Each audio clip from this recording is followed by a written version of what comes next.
એક બેદરકારી આખા પરિવારને સળગાવી નાખે। દાહોદના ગોવિંદતળાઈ ગામનો એક પરિવાર જે રોજીરોટીની શોધમાં અમદાવાદ આવ્યો હતો, પરંતુ કોઈએ વિચાર્યું પણ નહોતું કે કમાવા ગયેલા આ હાથો એક દિવસ કફનમાં ઘરે પરત ફરવાના છે।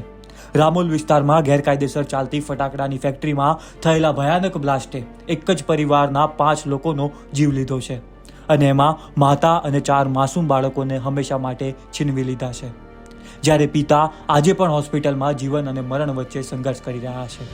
ગામમાં દરેક આંખ ભીની છે, કારણ કે એક જ ઘરમાંથી 5 અર્થીઓ નીકળવાની છે। પ્રશ્ન માત્ર એટલો નથી કે આ દુર્ઘટના કેવી રીતે થઈ, પ્રશ્ન એ છે કે પરમિટ વગર ફેક્ટરી ચાલતી હતી તો જવાબદાર લોકોની આંખો કેમ બંધ હતી? થોડા લોકોના નફાની લાલચે આ નિર્દોષ લોકોનો જીવ લીધો છે। પોલીસે સંચાલકો સામે ગુનો નોંધ્યો છે અને તપાસ શરૂ કરી છે, પરંતુ જે ઘરમાંથી એ બાળકોનું હાસ્ય, જે પરિવાર કે આખો વિખેરાઈ ગયો અને એ ઘરમાંથી આખા પરિવારની અંતિમ યાત્રા નીકળવાની હોય અને પિતા હોસ્પિટલમાં જીવન અને મૃત્યુ વચ્ચે સંઘર્ષ કરી રહ્યા હોય, આનાથી કરુણ દ્રશ્ય બીજું કોઈ હોઈ ના શકે।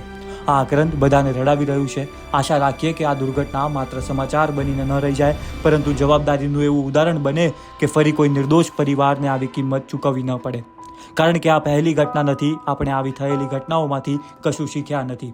TRP ગેમ ઝોન હોય કે તક્ષશિલા, આ બધું આપણે જોઈ ચૂક્યા છીએ, અને આવી ઘટનાઓનું પુનરાવર્તન પણ હજુ આપણે જોઈ રહ્યા છીએ, અને હજી પણ આપણી આંખો ખુલી નથી।